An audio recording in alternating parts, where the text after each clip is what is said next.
இறங்க மாட்டேங்கிறது அப்படி சொல்லு.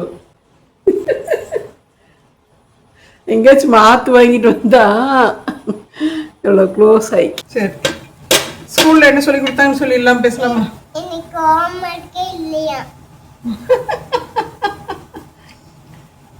என்ன சொல்லி கொடுத்தாங்க கேட்டால் யோசிச்சு சொல்லியிருக்கோம். ஹோம்ஒர்க் இல்லைன்னு கேட்டு டக்குன்னு ஹோம்ஒர்க் இல்லையே இன்னைக்கு.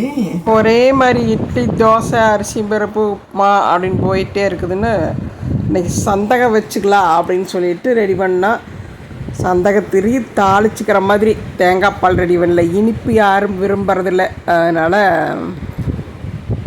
திரி சந்தகம் தாளிச்சிட்டு எனக்களவாக கருப்பட்டி போட்டு தாளிக்கிற மாதிரி எடுத்துக்கிட்டோம்.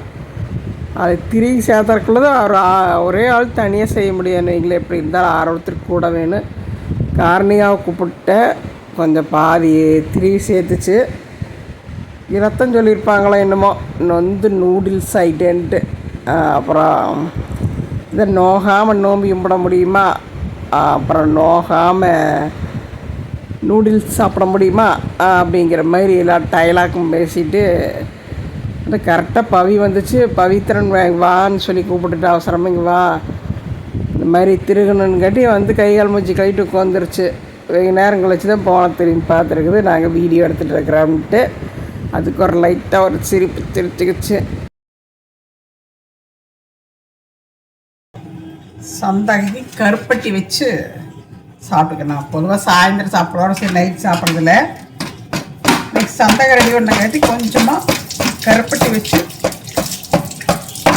சாப்பிட்டுக்கலாம். எங்கள் வீட்டில் இது மாதிரி ஒன்று வச்சுருக்கோம், தேங்காய் தோண்டுறக்கு. ஆமாம், அது ரொம்ப ஈஸியாக இருக்குது. இல்லைன்னா எப்படி தேங்காய் தோண்டுறது நிறைய வேலையாகாது. இப்போ டக்குன்னு இந்த கருப்பட்டி உடைக்கிறதுக்கு எனக்கு இது யூஸ் ஆச்சு. நிறைய வேலை இது இல்லைன்னு நடக்காதுன்னு வச்சுக்கோங்க. ரொம்ப இன்னத்தின்னு தயார் பண்ணியிருக்கிறேங்க தெரியுமா, தெரியுதா? அதாவது சைக்கிள் பெடல் கொஞ்சமாக கருப்பட்டி போட்டு அப்புறம் லைட்டாக சூடு பண்ணால் ரெண்டும் மிக்ஸ் ஆனால் அப்படியே ஒழுகிக்குமா, அப்படி சாப்பிட்றலான்னு முடிவு பண்ணி வச்சுருக்கிறேன். உருகி வருதா? இப்போ இதோட கொஞ்சம் இதை சேர்த்து துவட்டினோம்னா நல்லா மிக்ஸ் ஆகி போதும். சாப்பிடவே கூடாது, அப்புறம் கொஞ்சமாக சாப்பிட்டுக்கலான்ட்டு.